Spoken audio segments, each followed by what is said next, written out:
Sí, se puede bloquear. En realidad las endorfinas son naturales, el cerebro las genera y funcionan como opiáceos. Es una de las maneras por las que el placebo aplaca el dolor. El placebo puede provocar una reducción del dolor con endorfinas. La reducción que pasa por la liberación de endorfinas se puede bloquear con una sustancia química llamada naloxona. Por ejemplo, si se le administra a alguien un placebo, como si fuera un opiáceo, se liberan endorfinas y se produce un efecto placebo que, con naloxona, se puede bloquear.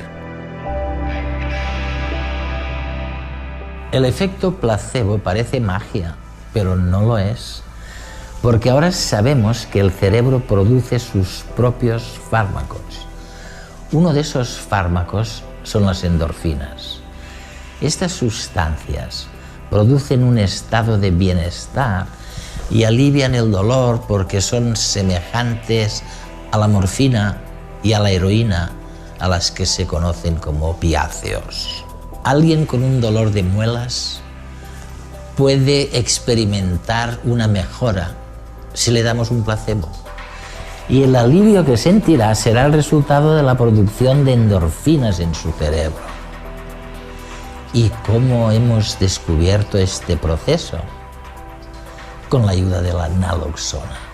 La naloxona es una droga que anula los efectos de las endorfinas. Resulta que si le damos naloxona a alguien con dolor de muelas y después le damos un placebo para aliviar el dolor, el placebo no servirá de nada. ¿Por qué? Porque las endorfinas generadas por el cerebro después de tomar un placebo no surtirán efecto debido a la naloxona. Y esta es la prueba candente de que el efecto placebo no es magia, sino el resultado de la química neuronal que recién ahora estamos llegando a conocer. ¿Sabes? Hemos defendido en nuestro programa que la generalización de la asistencia sanitaria, el hecho de ofrecerle a todo el mundo la posibilidad de obtener asistencia, en cierto modo, ha dificultado mucho el funcionamiento habitual de las distintas prestaciones médicas. Ahora sabemos, aunque todavía no sepamos cómo lograrlo, que la prevención será el próximo paso en la medicina. ¿Qué opinas del tema del placebo y de las políticas preventivas? El placebo, por supuesto, tiene mucho que ver con cómo pensamos sobre el futuro, con qué creemos que sucederá. Se pueden albergar creencias optimistas o pesimistas. Se puede pensar que todo saldrá bien o que todo saldrá terriblemente mal. Hay una teoría sobre la depresión elaborada por el psicólogo Martin Seligman que denominamos indefensión aprendida. Sí. La teoría de la indefensión aprendida postula que se puede aprender a ser pesimista sobre el futuro. Las expectativas de resultados negativos hacen que nos sintamos tristes. Ahora el autor habla del optimismo aprendido, de cómo aprender a esperar buenos resultados, de cómo esto nos ayuda no solamente a recuperarnos, sino también a evitar nuevos episodios de depresión. Forma parte de lo que se ha llamado terapia cognitivo-conductual. Una terapia cognitiva, un tipo de psicoterapia que a menudo se utiliza para tratar la depresión. Es muy breve, solamente dura de 15 a 20 semanas. Y una de las cosas que hemos aprendido es que basta con una breve tanda de terapia cognitiva de 10 a 20 semanas para evitar recaídas en la depresión.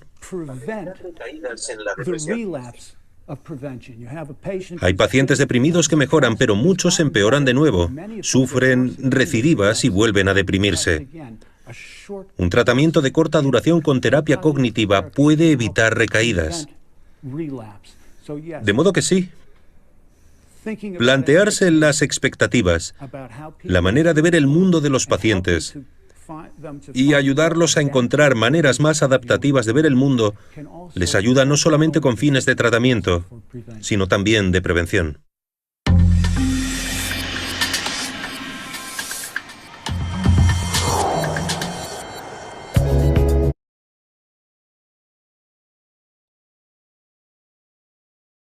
Bien, hasta aquí la parte más significativa sobre el placebo que nos propone, por un lado, el doctor Edward Punset y por otro lado, el doctor Kirsch.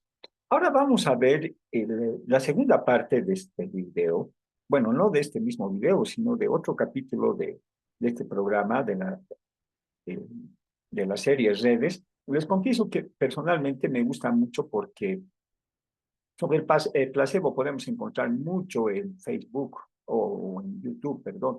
Sin embargo, el doctor Punset está entrevistando a Irving Kirsch, que es una autoridad mundial en esto, es de la Universidad de Yale, ya han visto ustedes, ¿no? Entonces, vamos a ver ahora lo que es el gemelo malo, el gemelo perverso del placebo. Así lo llaman, ¿sí? Bueno, sin más preámbulo, vamos a compartir. Y aquí está.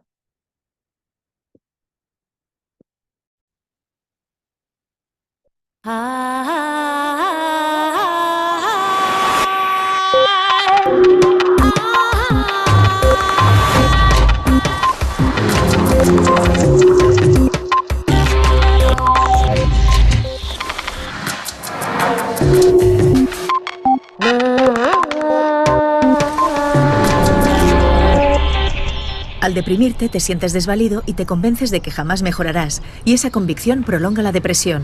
Irving Kirsch. En el último capítulo de Redes, Irving Kirsch, director asociado del programa de estudios del placebo de la Universidad de Harvard, charlaba con Punset sobre el poder del efecto placebo y le explicaba cómo las expectativas positivas suelen generar un efecto positivo. En este capítulo, Kirsch nos hablará sobre el efecto nocebo, también conocido como el gemelo malvado del placebo, y sobre los efectos nocivos que produce. Además, en su sección, Elsa Punset nos dará pistas para aprender a combatir los malos pensamientos que nos impiden llevar una vida más agradable.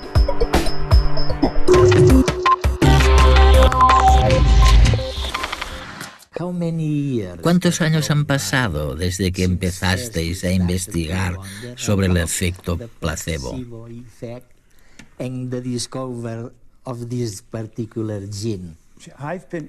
Me interesa el tema desde la década de 1970.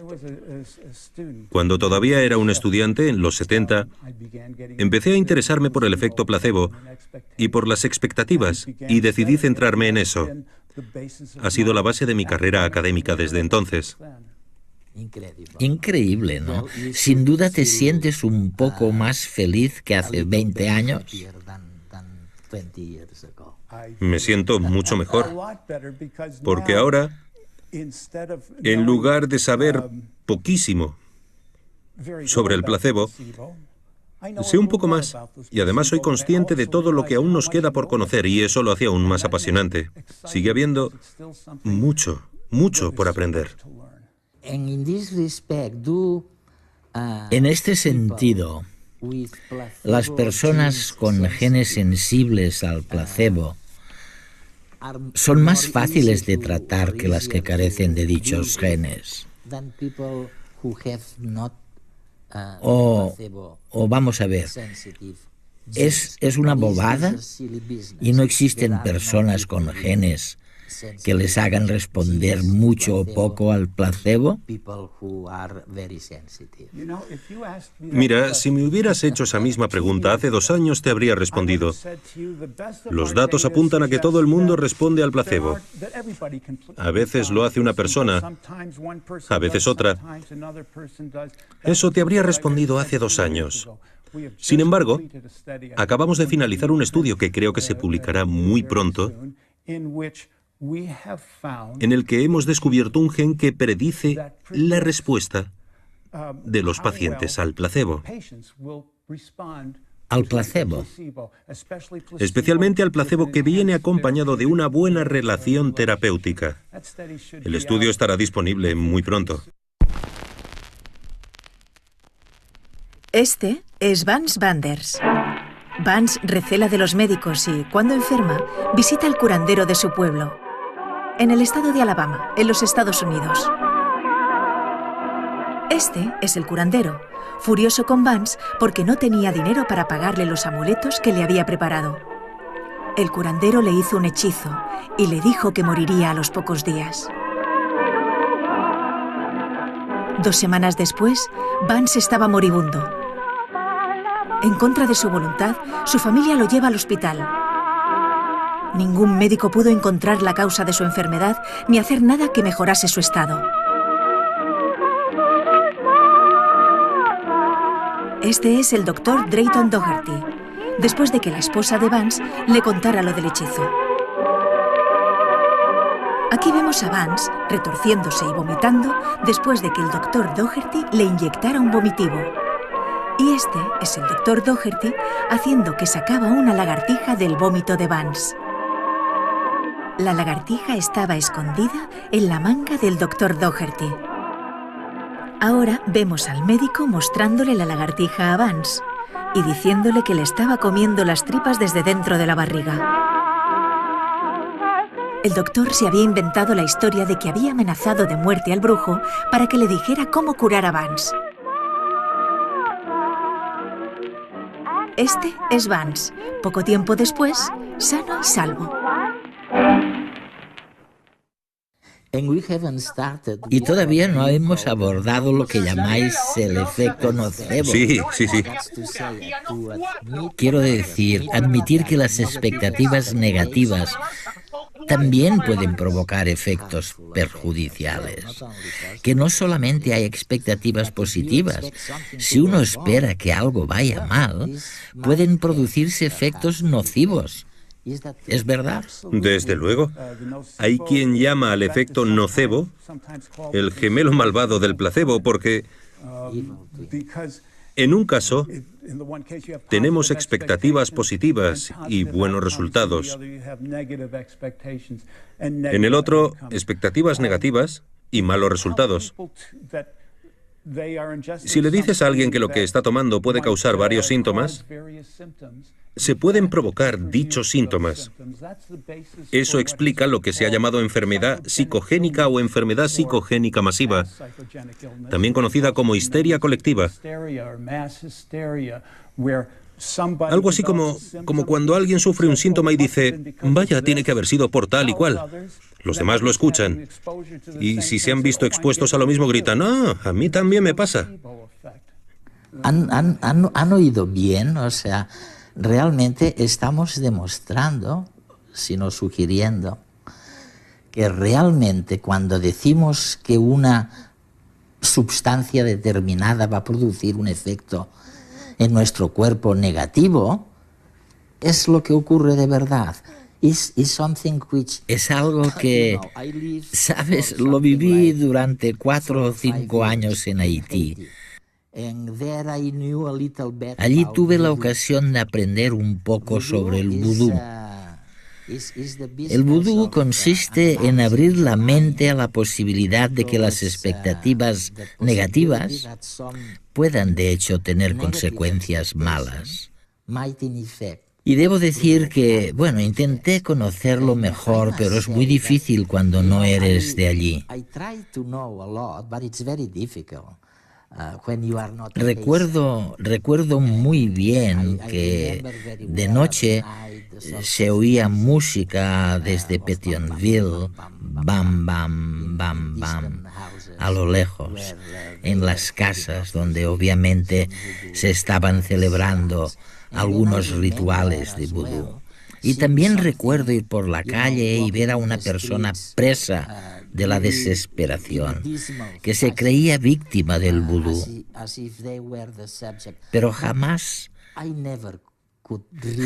pude saber si los que lanzaban maldiciones de vudú las lanzaban de verdad.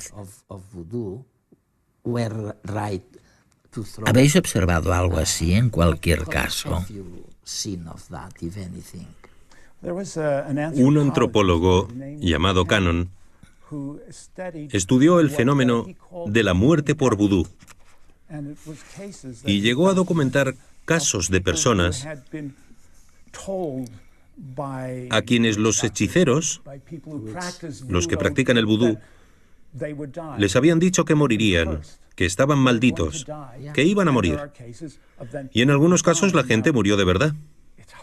Por supuesto, es difícil saberlo con certeza basándonos en casos individuales y evidentemente no es algo que podamos estudiar experimentalmente, pero los casos están allí y hay incluso explicaciones médicas para ello. Estas personas literalmente se murieron de miedo. La hipótesis física sobre cómo podía suceder algo así que formuló Cannon sigue considerándose hoy en día una posibilidad válida, algo que puede suceder. Antes mencionabas la depresión. En parte, la depresión se debe al efecto nocebo. Forma parte de cómo progresa la depresión en las personas y de lo que prolonga la depresión, lo que hace que la gente siga estando deprimida. Al deprimirte, te sientes desvalido y te convences de que jamás mejorarás. Sí. Y esa convicción prolonga la depresión. Se trata del efecto nocebo. No es extraño, por tanto, que se pueda curar en gran medida la depresión con un placebo que despierte la esperanza. De que mejorarás. De que algo puede cambiar. De que vas a mejorar, sí. La indefensión del efecto nocebo se ve contrarrestada por la sensación de, sí, quizá pueda. Normalmente no es una certeza, pero incluso ese quizá pueda supone una expectativa optimista que promueve la sensación de bienestar y ayuda a mitigar la depresión. Si bien abundan los relatos de personas que fallecen después de ser maldecidas, los informes médicos que documentan este tipo de muertes son casi inexistentes. Tampoco es posible estudiar estos casos en el laboratorio, pero, de ser ciertos, se sospecha que podrían ser causados por un miedo muy intenso. El efecto nocebo se comprende cada vez mejor y es mucho más cotidiano de lo que solemos creer. Por ejemplo, entre los pacientes que padecen efectos secundarios de algún tratamiento médico, en muchos casos, esto no se debe al tratamiento en sí, sino a la mera creencia de que podrían sufrir esos efectos. En los ensayos clínicos de nuevos fármacos, alrededor de un cuarto de los pacientes en el grupo de control, o sea, pacientes que reciben placebos, también experimentan los mismos efectos secundarios dañinos que los que reciben el medicamento de verdad. Y cerca del 60% de los pacientes en quimioterapia sufren malestares antes de comenzar el tratamiento.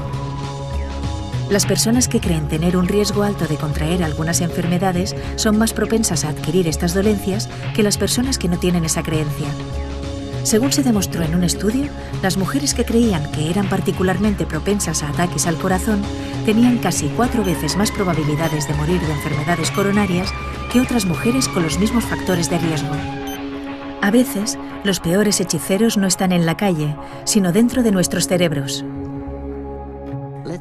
Me gustaría sacar 3 conclusiones de lo que has dicho. La primera es que el propio acto de administrar un fármaco activa una cascada de flujos bioquímicos. Y no es en absoluto simple. Pero por otro lado, se desencadena una cascada de sucesos, no uno solo. Sí, así es. Por tanto, hay que tenerlo en cuenta. La segunda conclusión es que el efecto de condicionamiento del placebo puede usarse para mitigar el dolor. Sí, esto ha quedado perfectamente demostrado y sabemos que es cierto. Y la última conclusión, seguro que te suena, porque es un clamor que se oye por doquier. Se trata de que el nombre de placebo debería cambiarse, que ha habido tantas tergiversaciones de los efectos positivos o negativos del placebo, que os gustaría dejar de llamarlo así y os gustaría llamarlo de otra manera, por ejemplo, curación contextual. Sí, se han propuesto muchas alternativas. Curación contextual es una y muy buena. Respuesta al significado también está muy bien.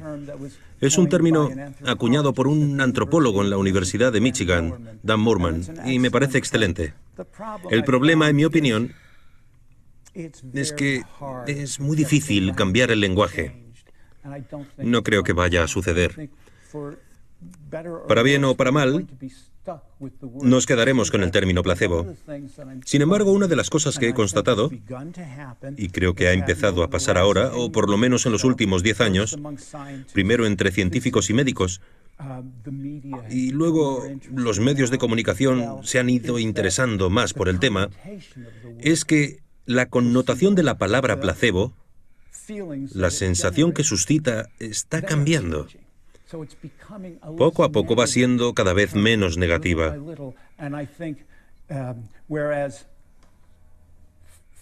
Hace 50 años, si mencionabas el efecto placebo, algunos pensaban, bah, pero si ni siquiera existe. Y hace 10 años te decían, ah, sí, pero eso es lo que intentamos eliminar, porque no es más que el efecto placebo. No queremos que contamine nuestros medicamentos. En cambio, ahora muchos dicen, el placebo, y lo dicen de otro modo. Realizamos un estudio hace poco en el que administrábamos placebo a los participantes y les decíamos que lo que recibían era placebo. Eso era impensable hace unos años. Lo que hicimos fue explicárselo. Mira, para la enfermedad que padeces, las pruebas científicas indican que el placebo puede ayudar. Y funciona. Y ahora sabemos por qué sucede. En parte se debe al condicionamiento, a lo que ya conocéis del ejemplo de Pavlov y los perros. Es decir, habéis experimentado antes lo que supone tomar un medicamento. Vuestro organismo ha ido forjando expectativas positivas relacionadas con la toma de nuevos fármacos. Esta pastilla no contiene ningún medicamento. Solamente es azúcar. Pero el ritual de tomarlos ayudará a aliviar los síntomas. Y funcionó. Hemos publicado el estudio en una revista médica. Lo que nos lleva a la mente, al contexto mayor de la mente.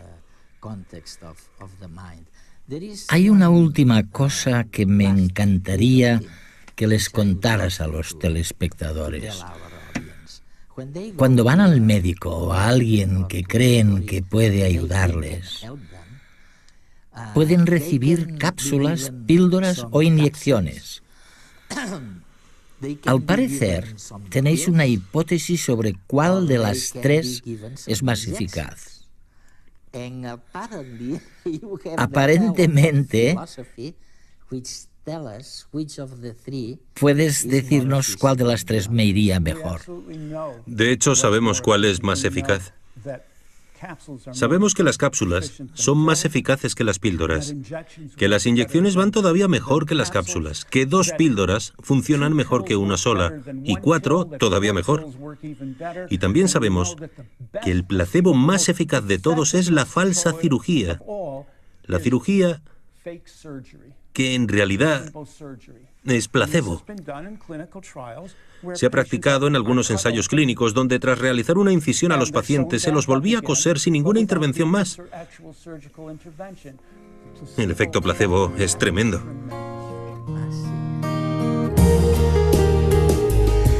Recuerdo el caso de un chico que intentó suicidarse después de que su novia lo dejara. No recuerdo su nombre, pero sí que se había tragado de una vez las 29 pastillas que tenía en su mesa de noche y que al sentir que se estaba muriendo se arrepintió de lo que había hecho. Un vecino lo llevó al hospital. El chico llegó tembloroso, con una presión sanguínea muy baja y su respiración era casi inexistente.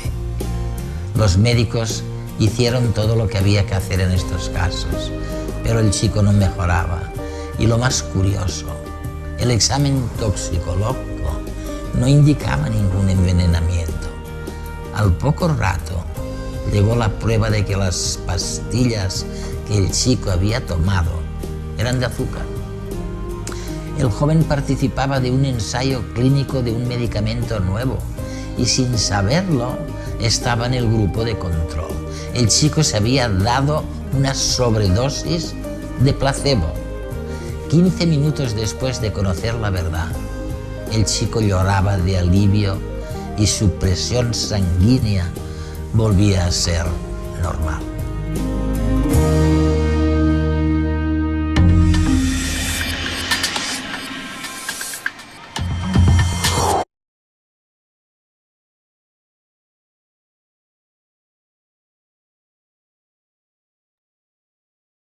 Bien, ese ha sido en realidad los dos videos de placebo y nocebo que el doctor Pinset nos ha presentado esta tarde, en compañía, insisto, del doctor Irving Kirsch, que es una autoridad mundial en este tema. Creo que dejan muchas, pero muchas cosas para la reflexión y para el análisis. ¿Sí?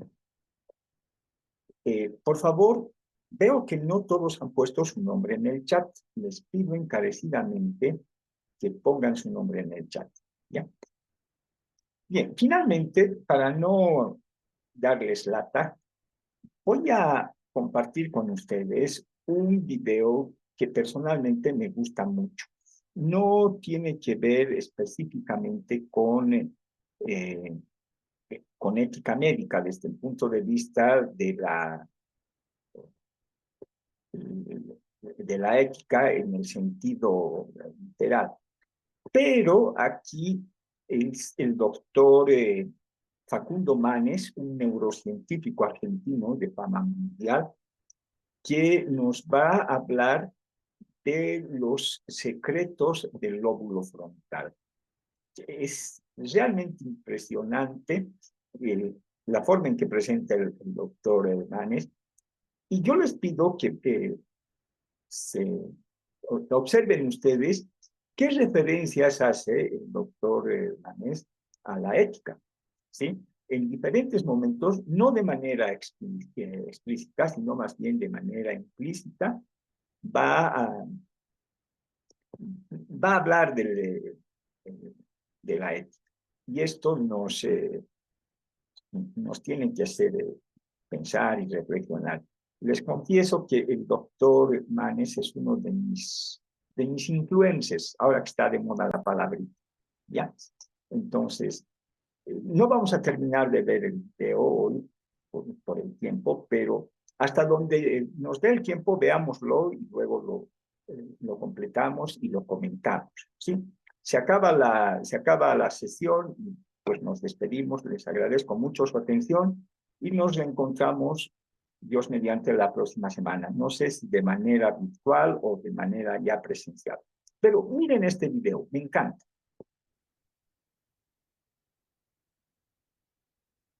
No se olviden sus nombres en el chat, por favor. Cactus 1549, 700, landing 5000. This is Cactus 1539, hit birds through lost thrust on both engines, returning back towards LaGuardia. Okay, you need to return to LaGuardia. Turn left heading up 220. We're unable, we may end up in the Hudson. Cactus 1549, radar contact is lost. You also got Newark Airport up at 2 o'clock in about 7 miles. Eagle 54718, turn left heading 210. 210, 4718. I think he said he was going in the Hudson. Seguramente todos recuerdan este episodio cuando el piloto de ese avión salió del aeropuerto de LaGuardia, Nueva York, y a los pocos minutos él entendió dos cosas. Primero, que no tenía más motores. Y segundo, que no tenía tiempo de volver a LaGuardia, no tenía tiempo de volver al aeropuerto. Y aterrizó en el río Hudson. Si el piloto de ese avión hubiese sido una computadora, todos estarían muertos. 155 personas que estaban en esa máquina salvaron su vida porque el piloto era un ser humano y tenía un cerebro humano. Pero particularmente tenía un área cerebral que se llama lóbulo frontal intacta. Si hay una área del cerebro, el cerebro trabaja en red. Cuando tenemos una función cognitiva, se activa casi todo el cerebro, pero hay áreas que son más críticas. Esto lo voy a repetir durante la charla. Si hay un área del cerebro humano que nos relaciona con nuestra identidad, es el área frontal. Lo que nos hace diferente a todo lo que estamos acá hoy. Lo que nos diferencia de las demás especies. Si hay una lesión en la parte posterior del cerebro, que es clave para el proceso de percepción del mundo externo, la persona va a tener seguramente un déficit en percibir el mundo, pero va a ser el mismo. Si hay un daño frontal, uno no va a ser el que fue. Uno comienza a ser distinto, cambia la personalidad. El lóbulo frontal tiene neuronas que son diferentes a otras partes del cerebro. Por ejemplo, hay neuronas del sistema olfatorio, del olfato. Las neuronas, la red que regula el olfato tiene neuronas que responden básicamente a estímulos olfatorios. Las neuronas que procesan la visión responden, algunas neuronas del sistema visual responden al estímulo visual. En cambio, como uno esperaría del área más crítica del cerebro humano, las neuronas frontales responden a diferentes cosas según el contexto. Por ejemplo, pueden responder al perro o a un estímulo viendo un gato, dependiendo del contexto. Esta área, que es crítica para nosotros, termina de madurar entre la segunda y tercera década de vida. Y tiene una función importante en varias funciones intelectuales y cognitivas. Por ejemplo, la planificación, la toma de decisiones, la memoria, el lenguaje, la interacción social. Mi cerebro está cambiando porque estoy acá. Y ustedes están cambiando su cerebro porque me escuchan a mí. Les guste o no les guste lo que digo. La interacción social cambia nuestro cerebro. Aún en el ascensor, cuando nos miramos con el vecino, tenemos que decirle algo por compromiso, vemos si nos quiere o no. El cerebro se está activando y el del vecino también. No se puede entender un cerebro humano como algo único. Se debe entender como una interacción entre dos cerebros. Si ustedes me apretan el cuello y me dicen, Facundo, ¿cómo resumirías el cerebro humano? Yo diría, bueno, es un órgano social. Y parte de la complejidad del cerebro humano, para muchos investigadores se explica por la complejidad social que nuestra especie ha alcanzado. Y si no creen la complejidad social que hemos alcanzado, miren todo lo que hemos creado. Las sillas, el micrófono, la computadora que no anda, mi camisa, y todo esto que estamos haciendo ahora. Hemos aprendido mucho del lóbulo frontal por pacientes que lamentablemente tuvieron problemas neurológicos o psiquiátricos. Pero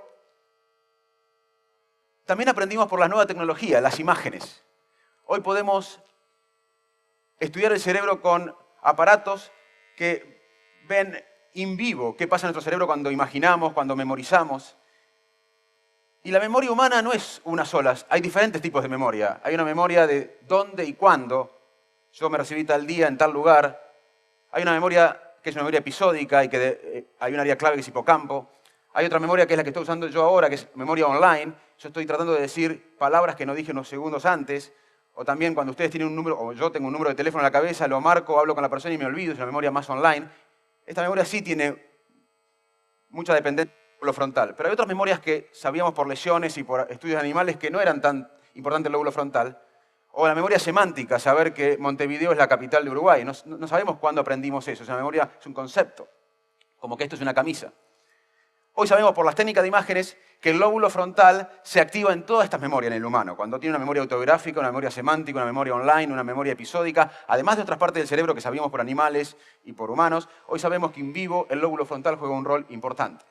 Y hablando de memoria, les quiero decir que avances en las neurociencias en las últimas décadas, debido al avance genético, de imágenes, y que hay más científicos en la humanidad que en toda la historia de la humanidad, han demostrado que la memoria humana es el último recuerdo. Cuando uno evoca una memoria, se hace inestable. Y cuando la vuelve a guardar, se guarda, y si lo que se guarda coincide con el evento, vamos a recordar el evento tal cual. pero si cuando se evoca la memoria agregamos cosas y se guarda con diferentes contextos emocionales o situaciones, lo que vamos a recordar la próxima vez no es el hecho que pasó, sino el último recuerdo. Básicamente, repito que es un concepto importante, cuando uno evoca una memoria, la memoria se hace inestable y se vuelve a guardar como cuando uno guarda un documento Word en la computadora. Lo que se guarda es lo que se va a recordar la próxima vez. Si uno hace un viaje de enamorados y uno está más enamorado que otro y lo cuenta 100 veces y el otro lo cuenta 2 porque está poco enamorado, le pasó mal, seguramente el más exacto va a ser el que lo contó 2 veces. Porque el que contó 100 veces va a poner cosas en el viaje, emocionales y contexto que no van a tener nada que ver con la realidad. Aprendimos del lóbulo frontal, que es el encargado de planificar, de organizar la conducta temporal del lenguaje, de la emoción y de los aspectos racionales por pacientes. Uno es la lobotomía. La lobotomía es un procedimiento que por suerte no se usa más, pero fue muy popular en Europa, en Estados Unidos, hace décadas. A partir de los 70 cesó la actividad. Básicamente le destruían el lóbulo frontal entrando con un fierrito por el ojo y el fierrito destruía el lóbulo frontal a personas con una depresión incurable en ese momento, con obsesiones que no lo dejaban tener una vida independiente o con dolores intensos. Y había una foto muy expresiva de una persona muy preocupada y después de la cirugía estaba con un habano totalmente liberado. Se le habían acabado las obsesiones, pero había dejado de ser él mismo. Estaba totalmente desinhibido, despreocupado. Y ahí aprendimos, lamentablemente, de lo que sucede con una lesión frontal. También aprendimos sobre lo que pasa con una lesión frontal con un experimento lamentablemente natural que sucedió en Cavendish, un pueblo de Vermont. En Cavendish, Vermont, había una empresa de ferrocarril que estaba construyendo el ferrocarril y un capataz, Phineas Gage, era muy obsesivo, llegaba temprano a trabajar, se iba último, todo el mundo confiaba en la palabra de él, los jefes en la empresa confiaban en él, los obreros que dependían de él estaban muy contentos, una persona muy confiable, hasta que un fierro por una explosión de una mina le atravesó el lóbulo frontal. Lo llevan, el fierro salió, o sea, no quedó incrustado. Básicamente esta parte del cerebro había desaparecido. Lo llevan a Boston, hoy el fierro está en el hospital de Harvard, es un caso muy famoso, no estoy violando ni una confidencialidad médica, todos los datos que voy a decir fueron muy difundidos en los medios, internacionalmente, científicos y no científicos. Phineas Gage llega al hospital de Boston, primero consciente, segundo hablando perfectamente, memorizando todo lo que pasó. A la semana se va de alta, con un agujero en la parte anterior del cerebro. Los círculos médicos de Boston se preguntaban, ¿para qué sirve esa parte? Porque Phineas Gage salió de alta con la misma inteligencia, el coeficiente intelectual. La ciencia no puede medir toda la inteligencia, no se puede medir el humor, la ironía, la valentía, pero se puede medir algunos aspectos de la inteligencia analítica. Esa inteligencia analítica estaba preservada en Gage. El lenguaje estaba preservado, la memoria o las memorias estaban preservadas, la atención estaba preservada.